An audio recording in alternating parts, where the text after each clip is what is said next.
Okay. I'm not seeing your video on Instagram. I can see my video on Instagram. I can see both of us. Hold on, let me go look on the gram.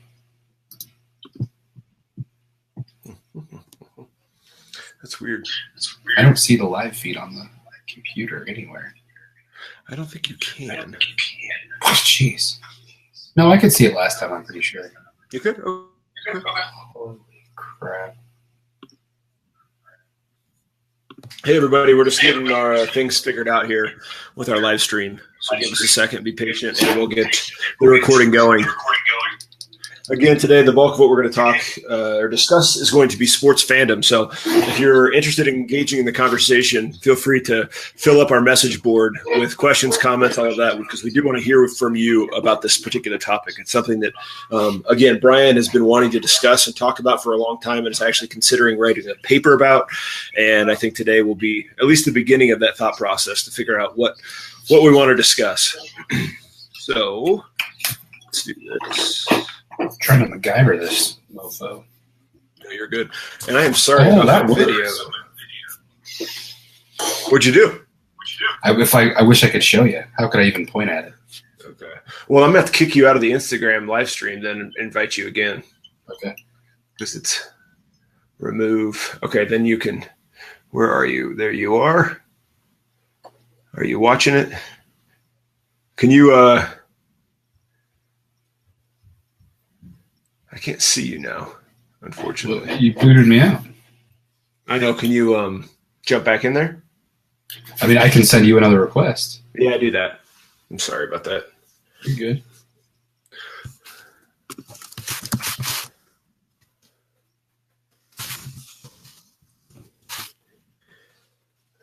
Okay. Oh, they said Denver and Ann Arbor on the list. Awesome. That'd be fun. I've heard that I've never been to a tailgate for the Broncos, but I've heard it's a pretty good party. Yeah. I mean, they have that one parking lot. That's pretty much what it is, right? Yeah. For now, I think they're going to try to get rid of that parking lot and actually that sucks. Build some shit or something. They're going to, I know people like going there. I know. Agree. I'm not quite sure they're going to kind of make it like a ballpark area like they have downtown Denver where Coors is. Okay, well, that's cool too. Okay. Convinced that's a good idea. What? Where's what? Where's Odette? I don't know. She's not down here. Okay, I'll be up there in 40 minutes, okay? Close the door. Okay, fatherhood is struck again. Okay, hold on. This never fails. Strike. Yeah. 1 second. Okay. Oh, I can see that's the Facebook Live. Okay. I know, honey. No.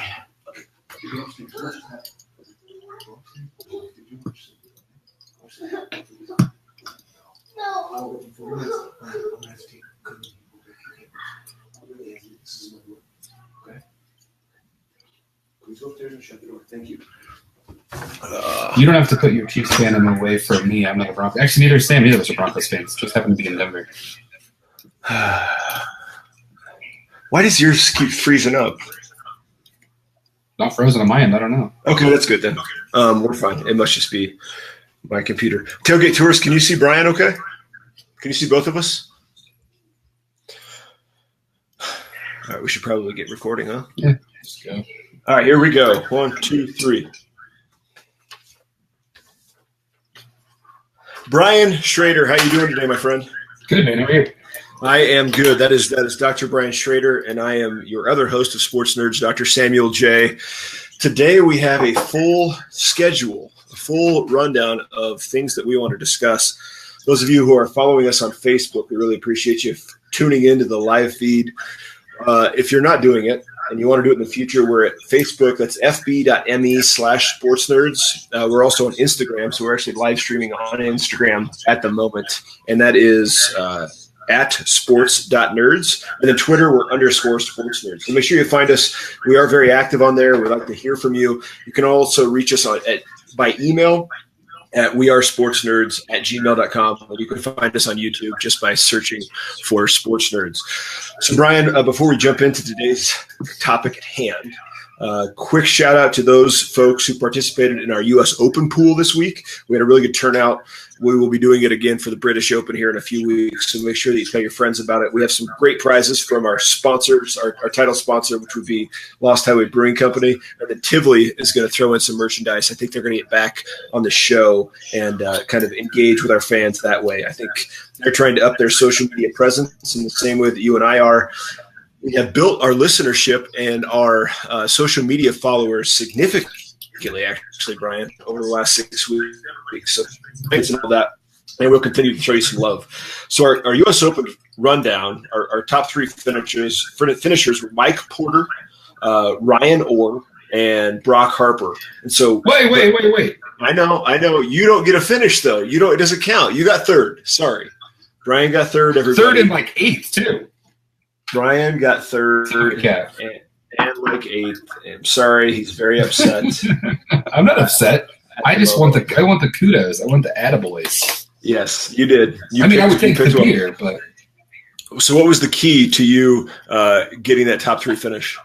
I didn't even look at your. I'm not even sure which of my brackets got the top three finish, to be honest. But one of them was I chose the statistically highest ranked player in every category, and then Tiger Woods. And the other one, I picked players that I liked. So real scientific. Okay. We probably should shout out some love to 2-peat champion Brooks Koepka, though. I know. Wow. It was a great watch on Sunday. I can't say that I watched a single hole. I did not watch these. Dude, my sports viewing was dedicated 100% this weekend to the World Cup.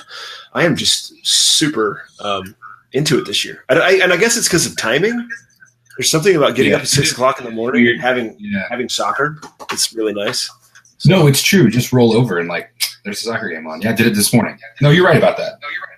This morning's game, by the way, we're recording on Tuesday. So if you're catching this later in the week, sorry for our delayed commentary on games or matches. So Colombia played with a man down for the entire game, correct?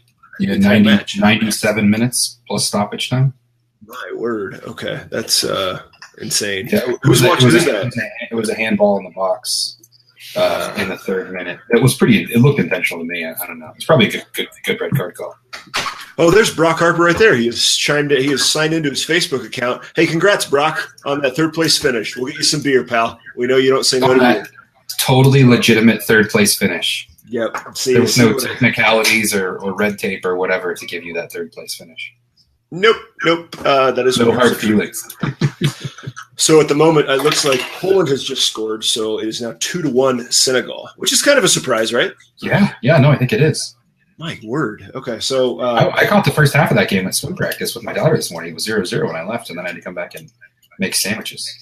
I didn't even know there were some points for it. A bit of a shocker. I want to ask you, because I want to talk a little bit about the World Cup before we talk about fandom. Have you seen, I guess, first question, are you surprised by the upsets thus far, and should we be really that excited about it? Or when it comes down to the top two coming out of each pool, is it going to be the top two that people kind of expected?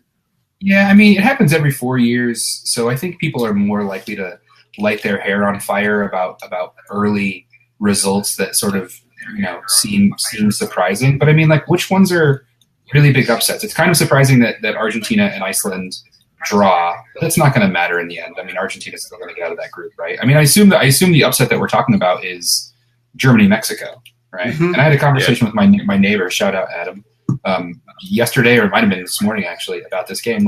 It's kind of an upset because Germany's the defending champion or whatever, but they're both really good teams, right? Mexico's been good forever. So, I code that as far less of an upset as imagine if, Tunisia actually ties England yesterday. I think that's a more stunning result than maybe Mexico beating Germany in a 1-0 game. I suspect people would disagree with me. That was a weird game. But it was. Well, because England outplayed them like crazy. I don't know. The Switzerland-Brazil thing, and Brazil doesn't seem to look like, the Brazil from World Cups past, so maybe that one's not that big of a surprise either. But, what are you expecting? What's the other one? I know that you were really into that Portugal-Spain game. Maybe there was an assumption that Spain would run away with that a little bit more. And that looked like, Portugal's going to win that game, right? Spain scores late. So Yes, maybe that was kind of an upset. This is the first game of group play. I don't read anything into this. Yeah. Okay, I was kind of there with we you. got a lot of football left to go. I'm not. Yeah, I think you're 100% right. Let's not jump to conclusions because who knows what the hell's going to happen. I mean, we kind of expect Portugal and Spain to both come out of that group too, right? And Portugal, I don't know. Like, you've played enough soccer in your life. At what point do these guys start getting really tired, and it start affecting their play? Like, do you know? In a single game or like over the course of the World Cup? Over the course of the World Cup. Like, are we going to be starting to see those dudes who have been playing, let's say, in the Champions League for now, those games ended 3 or 4 weeks ago. Is it going to be noticeable, or are they just in such fantastic shape that I'll be honest. I think the bigger problem with World Cup is not fatigue. It's not, that you have a bunch of national team duty that you have to do, in the last 2 years for qualifying and all that stuff. I think the bigger deal is that these teams just don't have the chemistry the same chemistry that club teams have.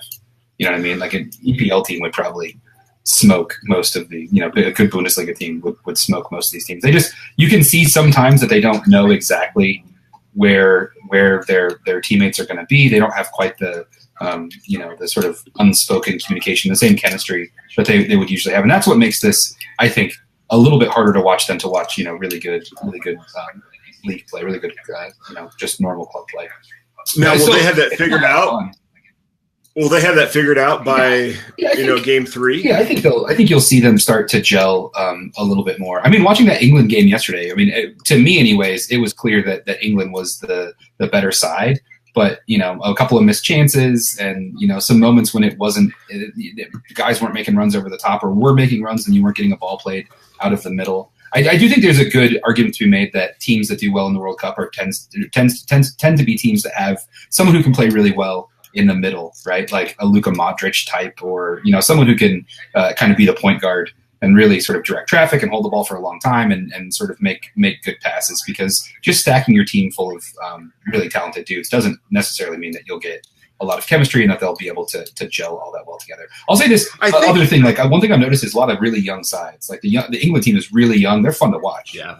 Like watching Marcus Rashford come off the bench yesterday. I thought they should have put him in earlier, but they had said going into the World Cup that he was going to, he would play the role of 20-year-old super sub, and that's what he has done. But I will say this: I do think that Germany that game was kind of a shocker, just because Germany they were like 10-0 going into that. They had won 10 straight, kind of as a national team. They were I don't know if they were the favorites. Who was the favorites going in? France? Actually, I don't know what the odds were. Okay. I mean, I never looked. Dude, this is. It's true that with no USA team, I sort of ignored the lead up to it maybe more than I would have, or maybe there was just less coverage coming into the World Cup. You know what I mean? This year, you think? My assumption is that Germany was the odds-on favorite, but yeah, I think they were. I think France was up there. I want to say Spain, obviously. That Spain-Portugal game was fun to watch just because Ronaldo was unbelievable. I mean, I know that I made the joke that he's like the LeBron of soccer, but I mean, dude, there's nobody else on that team. I don't want to say that. I don't know enough about the game that you do, but what I could tell, right, from the minimal experience I have watching soccer, that Spain was a strong team from kind of top to bottom. But you watch Portugal, and it was like they just everything is on that dude's shoulders. Everything. And he has to do everything. It's crazy. But I mean, what he does is pretty insane. Yeah. He's good. I mean, the other thing about Ronaldo that's interesting is that he's not young. He's been around forever. He took Portugal to the semifinals, I think, of the 2006 World Cup when it was in France. Yeah. He's 33 years old. He's been around forever, and he doesn't age, man. Like fountain of youth or whatever. I was going to make an HGH joke, but I don't think that's what's going on, man. And he's obviously a fantastic player. Messi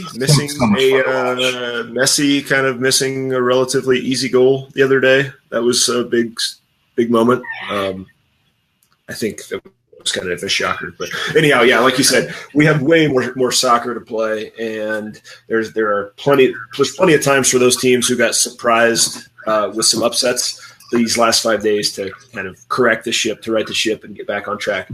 Now, let's talk about the topic of hand, which is the reason why everybody is on board here on Instagram and on Facebook, which would be sports fandom. So sports fandom, this is it's a topic I know that you and I discussed a couple weeks ago when we were together in Minneapolis. This was a topic that I covered the last week in my sports discourse in media and society class. Man, I don't even know where to begin because I kind of want to just hand it over to you and hear you kind of just spew words. But I guess the kind of foundation for this conversation today, aside from those things that I had just mentioned, is the fact that over the last 48 hours, I've been kind of trolling a little bit via our Twitter account and listening, following, engaging with Rockies fans, Rockies commentators here in Denver, who are just beside themselves with anger because of how much of a drop-off we're beginning to see from the Colorado Rockies. And so here's some of the numbers. They began the season relatively strong, right? I think about middle of May, they were leading the West. They were ahead of the Dodgers and the Diamondbacks. But now, right, over the last 20 games, the Rockies are 7-13. They're 2-8 over their last 10. So that puts them, they're the third worst team, right? Third or fourth, depending on the kind of span of games you want to look at. But basically the third worst team in baseball since June 1st. To this month. They're 11-20 at home, which is just in my mind insane. And then their ERA, right? I mean, this is the Rockies team I think that we had expected last year. We make the joke, you and I, Brock and Mike and I make this joke that come, middle of June, July 1st, we expect the Rockies to fall off. And they never did that last year because they kept that pitching up. But this year, we're beginning to see that fall off. So their ERA is 5.11, which is actually the second worst in all of baseball at this moment. So we're getting it, right? We're beginning to see this Rockies team that last year went 21-14 in one-run games. They're still winning one-run games, but last year that 7-game differential, right, that they had won these games that maybe they could have gone the other way, that keeps them out of the playoffs last year. This year, they're not able to salvage the games that they need to, and they're just getting blown out oftentimes too. So that's what got me going. Rockies fans are all of a sudden pissed off about the Rockies when 6 weeks ago they didn't care because the Broncos were thinking about who they were going to draft, and it was Broncos season. I know it wasn't, but it was Broncos talk. And now it's like, oh, we got nothing else to do. Let's complain about the Rockies. And it just reminds me of how terrible, in my opinion, the vast majority of Rockies fans are in the city. And with that, I'm going to hand it off to you, your rant about the sports fan. Yeah, I mean, just some of the stuff you said about the Rockies. Yeah, it's always been true in Colorado that a lot of fans are sort of the fair weather variety. And I mean no disrespect about that because it's harder to be a baseball fan than it is any other sport, right? You have to deal with just a really long season. They play constantly. It's grindy. There's kind of bigger peaks and valleys. You have to suffer through things like 2-10 stretches and that sort of stuff. But I think you're right too that whether it's Rockies fans or whether it's the Denver culture, I'm not quite sure, but they always are so football centric that it makes them. I mean, it's not in a super mean way, but a little bit flaky when it comes to the Rockies. You made a good joke earlier that they're really interested in the draft a couple of weeks ago, but it's totally true that Rockies fans very quickly, or Broncos/Rockies fans are very quickly going to turn their attention to mini camp. And it was the worst time to listen to sports radio in Colorado for me. It was like, because I don't care, and I don't think most football fans really care that to that degree of specificity that they want an injury report out of an optional mini camp or an OTA or whatever. And so it's insane. And I think that the difference between Rockies fans and older baseball fan bases is that you gotta, it's hard to win the World Series. It's hard to make the playoffs, and you have to be willing to kind of stick it out the entire time and be supportive. And so maybe a flip read on what you just talked about is maybe it's a good thing that people are really pissed off as opposed to disengaging. If they're getting mad on Twitter and they're calling out the management or they're calling out the ownership or whatever, maybe that's better than just sort of changing the TV to another channel, because that's where you put pressure on an organization to make changes and deliver for a fan base. And so I guess your expectations then, you're giving a lot more credence or power to the Rockies fans than I am. I think this is the same bullshit that has happened for 25 years, 20 years. How long have they been around? 20 years, 20 plus years. Early mid-90s. People just don't care. People just don't care in this town. This is a Broncos town, and I don't think that they get as emotionally invested in the Rockies to the point that they're going to cause some sort of change by general management, the same way that you saw with the Cubs, with the Dodgers, with the Red Sox, which are, baseball. They're baseball towns. They're baseball fans. The Rockies, I don't know, man. I'm not there with you. I don't think it's going to happen. You have friends who are Rockies fans, right? I mean, I consider myself a Rockies fan. Okay. Yeah. Okay. I like the Rockies. And very hard to watch them living in the Eastern time zone. Okay. Well, that's enough about the Rockies. I want to ask you, right? You have this idea that you and I were discussing when we were at RSA about fans and the sports fan and communication or rhetoric, right? The philosophy, if you will, of the sports fan. Can you articulate some of those thoughts to get us get a conversation going here, and maybe engage with people who are listening? So go ahead. Yeah. No, I mean, my basic kind of starting point question when we started having a chat about fan or fanmanship or fandom, whatever you want to call it, is that we use it as this very broad kind of catch-all term to describe anyone who is supporting a sporting organization. Right, and obviously we use fan even broader than that. I'm it could be a fan of pasta or a fan of Ethiopian food or whatever. But like in a sports context in particular, we use fan as this broad catch-all term to describe people who on one end of the spectrum are not fair weather fans. They're diehards. They're gonna watch their team on TV no matter what their record is. They're gonna be totally engaged. They're gonna read about them. The fans who do like listening to what's going on at Broncos mini camp, that sort of stuff. And on the other end of the spectrum, you've got people who, sort of are cultural fans, that they like rooting for their team, maybe because it's what you do in the city, but, they don't really, whether or not they win or lose, they're not criers. They're not going to, call in sick to work the next day because their team lost. And that's an interesting, there's like major differences between one end of the spectrum and the other, yet we use this one term to describe what all those people are, that all of them are fans, right? And the kind of starting point of our conversation, this was at a baseball game in Minneapolis after a couple of adult beverages, but it's interesting that in Europe, for example, in England, they don't call, you're not a fan of Manchester United or a fan of Manchester City. You're considered a supporter, right? Which team do you support? I'm a supporter of this team. And supporter denotes one category of fan, like that's your team and you like them and you support them. And there's probably even a spectrum inside of that word supporter. But then on the extreme ends, right, we've got fanatics. We've got the word needs to be used in air quotes because it kind of connotes negative things sometimes. But we've got hooligans, right? People who are so fanatical about their teams that they, will fight with fans from the other team, that they, it's as important to them as their family or their faith, that their teams are something that are inseparable from who they are as a person. And that if you think about the word fan, right, it derives from fanatic.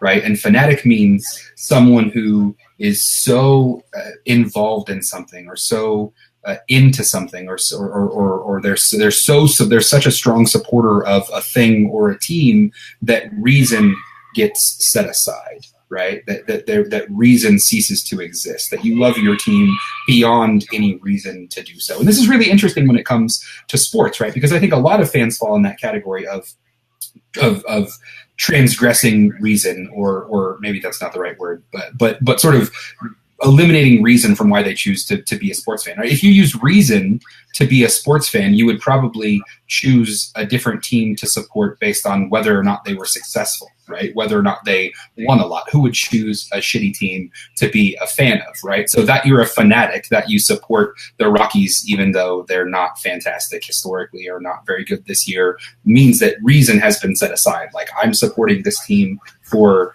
an illogical reason, or the reasons are at least devoid of logic, or maybe they're fallacious. My association with them is different than a logical one. That there's not a good explanation for why I'm a fan. I'm really interested in the sort of signifier that we use to represent people's relationship to their teams. And sometimes this is self-described, right? Like a good example of this is that we have a podcast called Sports Nerds. We describe ourselves as sports nerds. Part of that is that we're big sports fans, that we watch all sorts of sports. We don't just follow our teams, that maybe we do it with a little bit of a critical eye or an academic tone or something like that. But that's all about fanmanship, right? I certainly know people who, they like to go out and watch the Rockies because it's a cultural thing. They enjoy the experience of going out, but whether or not the Rockies win or lose that game or win or lose the World Series or make the playoffs sort of doesn't matter at all. And then other folks are far more extreme. A good example of this from a few years ago is, there was that Dodgers Giants game, and I can't remember who assaulted who, but a guy got so badly beaten that he was in the hospital. I think he's still in bad shape. I think he had a brain injury out of it. And that's illogical. That's fanatical. That's beating someone up because they like a different team than you. And it's crazy. It's insane, right? So again, that spectrum of fanmanship and the language that we use to describe those fans is pretty fascinating to me. Does a fan base need to have a certain amount of those irrational fans, like the crazy, wild, super invested fan, in order to be considered a solid fan base? Do you think? Like, is there a certain level of those people? Yeah. Sorry, I interrupted. No, I think it helps. But listen, I think that also, like, you don't have to be a hooligan who beats somebody up. You don't have to, defend your team's honor violently in the parking lot or anything like that. There's really good examples of people who are kind of fanatics in non-violent ways, right? Who are just super fans. So people from Denver will all know the Barrel Man, who used to show up to Broncos games for years and years and years and years, just wearing like a big barrel that was painted in Broncos colors with, I guess, nothing on underneath. I don't know. That's kind of weird. But he was a fanatic, but it wasn't violent. It wasn't acting out. But that was irrational, right? It makes no sense to wear no pants to a Broncos game when it's -20 outside. It sets aside reason, but it was also like a way of performing his dedication to his team. Like, look how big of a fan I am. I do this. Another example real quick is there's a super fan for the Michigan Wolverines who goes to all the sports, but he dresses up as a stormtrooper, but his stormtrooper outfit from Star Wars is Wolverine's colors, and he's got like cards that he hands out to kids. It's actually pretty cool. But he's a super fan. He does all this stuff, but is not violent, right? Okay. And there's probably even a slightly dumber down version of this. I alluded to this if you were on Instagram before we started talking, that a friend of a friend or a guy I met through a friend is a fanatical tailgater for the Michigan football team. He goes to every single game every year at tailgates, home, away, doesn't matter. And I've heard stories of, he couldn't go to his sister's wedding because it fell during an Ann Arbor game or something. See, but these are like lovable, fun anecdotes that you're providing, right? Like, that's really cool. That's really awesome. But I wonder, like, there are certain repercussions, very negative repercussions that fans can make possible. And I think, here in town, right? I mean, I think immediately of the role that fans played in getting rid of George Karl. The fans, the media, that kind of, I don't know what you want to call that kind of thing. Oh, hold on. Little mob mentality. Yeah, that mob mentality, right, can be a very, very negative thing. It can have a lot of negative repercussions. And so I guess that's my concern. I think of that example with George Karl here in town. I think, you brought up some examples of fans being extremely violent and the problem with that. And obviously, that's an issue. I just wonder that irrationality, like, that's to me a major problem, right? That needs to be kept in check in some way, shape, or form. But also, there's a positive component to that in the sense that it leads to it forces teams, I suppose, to perform and general managers to perform and to do these things, right? It can have a net positive, is what I'm saying. No, I think it's true. I think that we could probably come up with more than a handful of examples where the mob mentality of the fan managed to create change on the part of a team or ownership. Like the examples that you cite are when fans sort of create negative change, right? Where fans can get George Karl run out of town or something like that. Brock Harper posted a few minutes back, but like the Tebow thing, right? Tebow's a really good example of a fan base sort of demanding that a subpar backup quarterback be in the starting position and making change. I was going to point to sometimes those examples aren't running people out of town, but maybe it's preventing people from getting run out of town, right? So maybe a good Rockies example is, should the Rockies, during those long runs have been more willing to get rid of their top players when they were good and could have traded for a bunch of folks, right? They did, to their credit, I think they sold high on Tulowitzki and got a lot back for that. And that set up, some not World Series championship caliber teams, but some better Rockies teams. But the flip version of that is the Rockies fans would have never, ever, ever allowed Tim Tebow to be traded. I think ownership knew that they couldn't trade, or not Tim Tebow, Todd Helton rather. That's what I meant to say. They couldn't trade that dude, and that's the guy they should have traded high, right? That's the guy who could have gone and played, in an AL ballpark. Could have gone to Fenway. There was talk about it. And they could have gotten all sorts of pieces back. I'm in Michigan right now. I think that the Detroit Tigers' infatuation with Miguel Cabrera meant that they never got rid of that dude when they could have, and now they're paying him $1 trillion and they keep him in town. So you're right? I think, fans' fanaticism, their irrational love of their team or of particular players, and the pressure that they can, you're right, that the pressure that they can apply to ownership can be problematic, right? I alluded to this before, though. I think it can be good too sometimes. I mean, in the case of the Rockies, I think that not enough diehard fanatics mean that the ownership there can kind of get away with not spending a ton of money and putting the most competitive team possible on the field, and they'll still make money, and fans who are not crazy invested can still go out and enjoy hanging out on 20th and Blake and have a good time and have some beers, and everyone's happy. But so I think sometimes you need those fans to kind of pressure organizations to spend a bunch of money. No, I mean, I think you bring up a perfect point there, which is that fans are able to vote in a lot of ways with the dollar, and I think obviously that can work. That can work in a place like I suppose Chicago, where fans, maybe 10 years ago simply stopped attending Cubs games, and nobody wanted to be there. Now when you watch a Cubs game, no matter how awful the weather is, people tend to show up, and I think that was in a lot of ways fans in Chicago and around the country kind of getting really upset with ownership and the fact that nobody was making moves and there was no attempt to improve the product on the field because they were making money at Wrigley. They were making money with the brand, and that's a problem. The issue with Coors, right, if we go back to the Rockies, is that people attend Rockies games. They go. There's still very, very good attendance. There's good crowds there. People like to go upstairs and go to the rooftop and drink beer. And so when it comes to, the Monforts, they're making money on the Rockies. They have no desire, no need to change what they're doing because, at the end of the day, they're profiting from these, fans. And again, what he had pointed out, there aren't not enough fans or not a significant base of those rabid fans who will simply stop attending if the product isn't good, to sway ownership or to influence ownership to make changes and to actually put a good product out there. And that's, I guess, I wonder if that would happen here in Denver if the Broncos were bad. I know the Broncos are not consistently bad. They haven't been consistently bad in a long, long time, so we don't have a good sample size for that. But I know that when the Avalanche were bad, people stopped attending the games. I know, when the Nuggets are bad, you can get really cheap tickets, but, people still go to Rockies games because Coors Field is a great place to be and the neighborhood is really cool. And why would ownership ever want to kind of change what they're doing when they're making money on that thing? In fact, they're spending less money on players on the field for the most part, and their revenue stream is pretty strong. That's my criticism of what's going on here in Denver.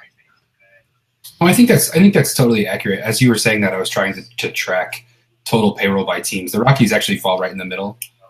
Right at league average. They spend $147 million this year. Interestingly, and every team has this, but a lot of it is players who aren't around. Like they paid Jose Reyes $4 million this year. That's crazy. You kind of have to weed through that, but they're $100 million shy, or around $100 million shy of what the Red Sox are spending at $240 million, and the San Francisco Giants at $219 million. So, I mean, there's more money to be spent, and a lot of people look at that and say, oh well, those big teams, they just spend more money and that's why they win. So it's not really fair. And that's part of that I understand, right? But there's a salary cap, right? It's teams that are deliberately choosing to not spend money because this is the producer's gambit that a losing team might make more money if you do it right. So I know that there's in every professional sport, I assume this is true. I know it's true in football and it's definitely true in baseball, that there's a salary cap floor that you have to reach, meaning you can't just trot out a beer softball team. You have to spend money on folks. But a buddy of mine from back in the day used to make the point that there are teams who spend less money on their payroll than they make strictly on Major League Baseball profit sharing, right? That there's money that the Major League Baseball makes and it divides equally among the teams. Like the Chicago White Sox are spending $76 million this year. The Oakland Athletics are spending $82 million this year. You're not going to be competitive spending that much money. And don't say we don't have it. Like that's just not true.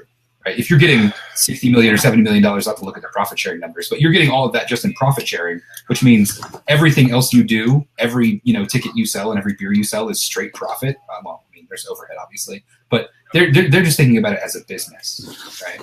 And so this does circle back to a fan question, right? Which is, are some of these teams that don't have fanatic fans that way because the culture of their ownership doesn't provide for it? Like, how hard would it be to be a Chicago White Sox fan if they're spending $75 million? I mean, they're no, I mean, they don't spend any money. They're not trying to win. Why should I invest as a fan? Yeah, there's definitely a relational component to this. I have one more question for you. We've got about 10 minutes left here. That's something I wanted to cover. Before we do that, a couple of folks brought up really good examples. So Marcus Peters kind of went through something very similar in Kansas City, right, where Kansas City has this piece that could perhaps have been moved. And then also Joe Mauer. I forgot about Joe Mauer.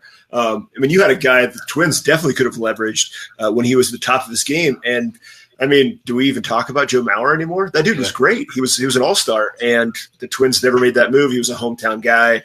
And I guess in that case, ownership gets swayed by the local fan base, or I guess probably, the national fan base, to not make that move. And it ends up really kind of handcuffing him, because consider what they would have been able to get when Joe Mauer was at the top of his game. And, somebody needed a catcher. I don't know. It's just I guess I get it. It's complicated. I want to ask you. Can I say one thing just really quickly? Because I've never really looked at this before. If you go to SpotTrack, SPOTTRAC.com, it breaks down all the Major League payroll. I think you can look at other stuff here too. You can see the Major League payroll, what each team is paying. I told you the overall numbers, but you can see just what they're paying, like their 25-man roster, their current 25-man roster. Red Sox are still number one, $152 million. If you just look at their 25-man roster, the Rockies are actually really high on this list. Which makes sense. They probably don't have all that much buried money at $128 million. So maybe fans do have a reason to get mad. Number 6 on the list. But if you go to the bottom, the Tampa Bay Rays are spending on their 25-man roster right now $37 million. That's insane. It's like a fifth. It's 20%ish of what the teams at the top of the list. Yeah, and that's people a huge jump to like the White Sox are not spending very much money, but they're spending $10 million more dollars than the Tampa Bay Rays. It's like you're trying. Yeah, I want to hammer home your point here, which is that these teams are making money on revenue sharing, and they're not spending it. And as a fan, you should kind of be pissed about it. But apparently apathy in this particular case sets in, and people just don't give a shit. And I think it's like, leverage the power that you have as a fan. Stop going, right? Stop attending. Ask for something else, because it is possible to happen, right? I think we've seen it across the country in various sports. I think we see it a lot in college sports too. I think immediately of Nebraska, right, where the fan base has such an influence that university can churn through 6 or 7 head football coaches since Tom Osborne left, just because people were happy with a 9-3 season. That's all fans, right? I mean, that to me, that's all fans. Sure, a little bit of school administration, but it's not like Nebraska isn't making money. I mean, they still sell out their spring game. You still see Nebraska gear everywhere, not just in Colorado. They're fine.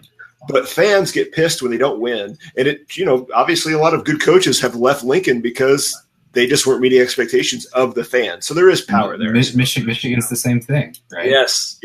I mean, it's money. It's there. I mean, they pay their head coaches a ton. It's a revolving door at the top because they can't win. And you come in and you lose to Ohio State a couple of times. It doesn't matter if you're Jim Harbaugh. You're going to you're getting ousted. I should stop talking about this website, but I have to talk about one other thing because this is what is it again? Can you say it again more clearly? I'll post it on Facebook. Yeah, it's spottrack.com. I'll post it. SPOTTRAC. I just clicked something incorrectly. Okay, Spot Track. I'm going to look that up right now. How did you find this website? I'll post it on Facebook. I just typed in MLB payroll by team or whatever. Oh, nice. The Mets are paying $75 million for their 25 man roster right now, and $72 million to dudes who are on the disabled list. My word! Oh my God, that's insane. Hey, I want to ask you before I do. It's important to understand that obviously, the culture plays a massive part in what's accepted in terms of fandom and all of this. Because hold on, this is fantastic. Fatherhood today here on Sports Nerds. This is podcasting in the summer. It is. You're right. Right. This is what happens when college professors podcast in the summer. We're no longer in our office. I'm thinking that in our culture in particular, sports fans are allowed to be kind of accepted, but Trekkies are not. Or there was a time when Star Wars nerds is a pejorative. It's Trekkers, man.